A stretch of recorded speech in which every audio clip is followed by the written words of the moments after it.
ఇంటి వెనక చెరువులో ఒంటిపై గాయాలతో స్పందన అనే వివాహతి ఈరోజు అనుమానాస్పద మృతి చెందే ఘటన విజయనగరం జిల్లా రాజం మండలం డోల్పేట గ్రామంలో చోటు చేసుకుంది.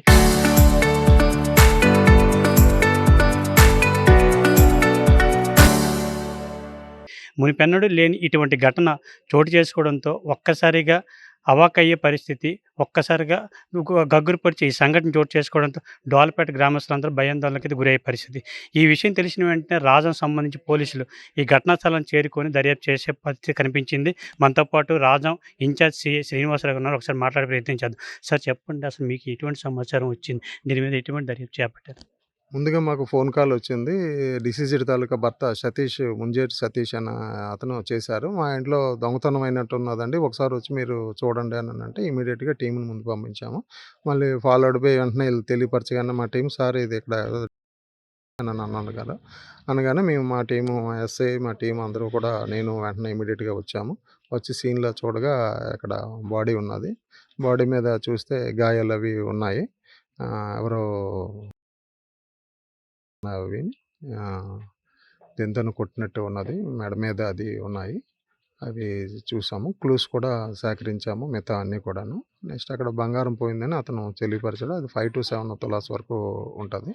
అలాగే క్యాష్ ఒక 5,000 ఇది వెరిఫై చేసాం. ఆవిడ తాలూకా ఒక దుద్దులు ఉంటే యాక్చువల్‌గా దుద్దుల కోసం వాళ్ళ అమ్మగారి ఇంటికెళ్ళి ఈరోజు వెళ్ళి తిరిగి వచ్చింది. ఇది సుమారు 11 తర్వాత ఇది జరిగినట్టుగా అనిపిస్తుంది. ఇది కాబట్టి ఆ కోణంలో వెరిఫై చేస్తున్నాము. వాళ్ళ అబ్బాయి మిస్సింగ్ ఇప్పుడు. ఆ అబ్బాయి ఎక్కడికెళ్ళాడనేది ఎవరికీ తెలీదు. వాళ్ళ నాన్నకి తెలీదు అది. చూస్తున్నాము. ఆవిడ డిసీజ్డ్ తాలూకా ఫోన్ కూడా మిస్సింగ్ అయింది. అది వెరిఫై చేస్తున్నాము. సీసీ కెమెరాస్ అవి వెరిఫై చేస్తున్నాము. అది ఈ భర్త అన్న సతీష్ అన్న అతను వచ్చిన తర్వాత మీకు ఇన్ఫర్మేషన్ ఇచ్చాడు. చూసిన తర్వాత ఎటువంటి కనిపించలేదని చెప్పేసి మీతో ఇన్ఫర్మేషన్ ఇవ్వడం జరిగిందా? భర్త అతను డ్యూటీ నుంచి వచ్చిన తర్వాత చూసుకుని బంగారం లేదని, ముందు బంగారం లేదని చెప్పాడు. తర్వాత ఇక్కడికొచ్చిన తర్వాత మా వాళ్ళు చూసిన తర్వాత అప్పుడు తెలియపరచగా మేము ఇమ్మీడియేట్‌గా వెంటనే మళ్ళీ రావడం జరిగింది. ఇప్పుడు ఆయన కుమారుడైతే మాత్రం ఎప్పటి నుంచి కనిపించట్లేదంటారు? ఇది జరిగిన తర్వాత అంటారా? ఇంతకు ముందేనంటారా? ఈరోజు మార్నింగే అది కనబడలేదని తెలిసి మార్నింగ్ అంటే డిసీజ్డ్‌ను కొడుకు ఇక్కడ ఇదిగో దేనికి ఇక్కడ కనబడ్డారని తెలిసింది. ఆ తర్వాత ఆవిడ డిసీజ్డ్ వాళ్ళ మదర్ ఇంటికి ఎళ్లారు. 9 తర్వాత ఎళ్లారు. ఎళ్లి అది చూసుకొని ఆవిడ 11కి అలాగా వచ్చేసారు ముందే. ఆ తర్వాత నుంచి ఇంకా ఆవిడ కాల్ ఎత్తడం ఆళ్ళ మదర్ చేశారు. ఆళ్ళ మదర్ చేసినా రెస్పాన్స్ లేదట. ఈ అబ్బాయి మాట్లాడాడని చెప్పారు ఇంట్లో ఉండిని. అంతే. ఇంక మరి ఇంకేమి. బంగారం ఎంత పోయిందని అనుమానిస్తున్నారు? అమౌంట్ ఎంత పోయింది? 5-7 తులాల వరకు బంగారం పోయిందని నేను అనుకుంటున్నాను. అలాగే అది ఇంకా క్లియర్‌గా తెలియాలి అది. నెక్స్ట్ క్యాష్ ఒక 5,000 పోయింది. ఇప్పుడు మృతురాలి యొక్క మెడలో బంగారం ఉన్నట్టు చెప్తున్నారు. అది ఎంతవరకు కరెక్ట్? మృతురాలు ఒంటి మీద ఉన్నది పుసిలి తాడు, ఒక రింగు, ఇయర్ రింగ్స్ ఒక జత, అలాగే పట్టీలు అవి వాళ్ళకి హ్యాండ్ ఓవర్ చేయడం జరిగింది. వాళ్ళ తోడికోడళ్ళకి హ్యాండ్ ఓవర్ చేయడం జరిగింది. ఇది మృతి అనుమానాస్పద మృతి అంటారు. మర్డర్ కింద మీరు కేసు నమోదు చేశారంట. మర్డర్ ఫర్ గెయిన్ కింద కేసు నమోదు చేస్తున్నాం. Thank you sir. ఇది ఇక్కడ పరిస్థితి చూసుకున్నట్లయితే ఏదైతే విజయనగరం జిల్లా రాజం మండలం రాజం మున్సిపాలిటీ పరిధి డోల్పేట గ్రామంలో ఈరోజు అయితే ఈ అనుమానాస్పద మృతిగా అయితే మాత్రం వివాహిత కనిపించడం జరిగింది. అందులో భాగంగా ఏదైతే ఈ సమాచారం వెంటనే పోలీసులు సమాచారం తెలియడంతో ఘటనా స్థలానికి అయితే పోలీసులు చేరుకునే పరిస్థితి. ఇక్కడ చూసుకున్నట్లయితే ఏదైతే సతీష్ అనే భర్త అయితే ఉన్నాడు, కాలేజీ నుంచి తన ఫోటోగ్రాఫర్గా విధులు నిర్వహిస్తూ కాలేజీ సాయంత్రం ఇంటికి వచ్చాడుగా, తాళం వేస్తుండగా తాళం తీసుకుని ఇంట్లో వెళ్ళి చూడగా తలుపులు అన్ని తీసాక బంగారు కొంత నగదు పోయిందంటూ పోలీసులు ఫిర్యాదు చేయడం జరిగింది.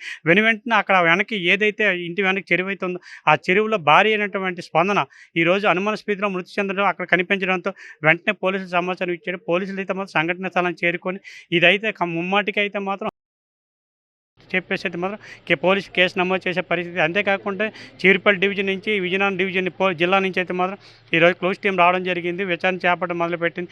ఇది ఏదైతే జరిగిందో దీనికి సంబంధించి సతీష్ స్పందన వాళ్ళ యొక్క కుమారుడు అయితే మాత్రం 10th క్లాస్ చదివి మొన్న అయితే మాత్రం 450 మార్కులతో అయితే మాత్రం పాస్ అయ్యే పరిస్థితి. అటువంటి అందులో భాగంగా చూసుకున్నట్లయితే ఏదైతే నిన్న రాత్రి అయితే మాత్రం ఎవరైతే ఉన్నారో సతీష్, స్పందన, కుమారుడైనటువంటి సుశాంత్ వీళ్ళందరూ కలిపి ఆ బాబాయ్ పిన్నితో కలిపి నెక్స్ట్ వాళ్ళ అత్తతో కలిపి నెక్స్ట్ వాళ్ళ నాన్నమ్మ తాతతో కలిపి రాత్రి అయితే మాత్రం చక్కగా పార్టీ చేసుకొని భోజనం చేసుకున్నట్టు ఎంజాయ్ చేసే పరిస్థితి.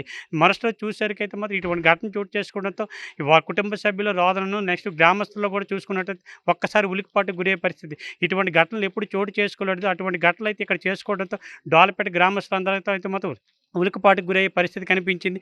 ఏదైతే ఈ సిట్యుయేషన్ జరిగిందో అనుమానాస్పద స్థితిలో ఈ వివాహిత అయితే కనిపించింది. అప్పటి నుంచి అయితే మాత్రం ఆ అబ్బాయి సంబంధించి 10th క్లాస్ ఎవరు అబ్బాయి చదివాడో చదివిన అబ్బాయి అయితే మాత్రం సుశాంత్ అప్పటి నుంచి కనిపించకపోవడంతో అయితే మాత్రం ఈ పోలీసులు ఒక పక్క ఆ అబ్బాయిని వెతకడం మొదలుపెట్టారు. అసలు ఏం జరిగింది? ఎవరు చేశారనేది కుటుంబ సభ్యులా లేకపోతే బయట వారి పని అని చెప్పేసి అయితే మాత్రం పోలీసులు దర్యాప్తు చేసే పరిస్థితి. రాజా మున్సిపాలిటీ నుంచి సురేష్ ఆర్టీవీ.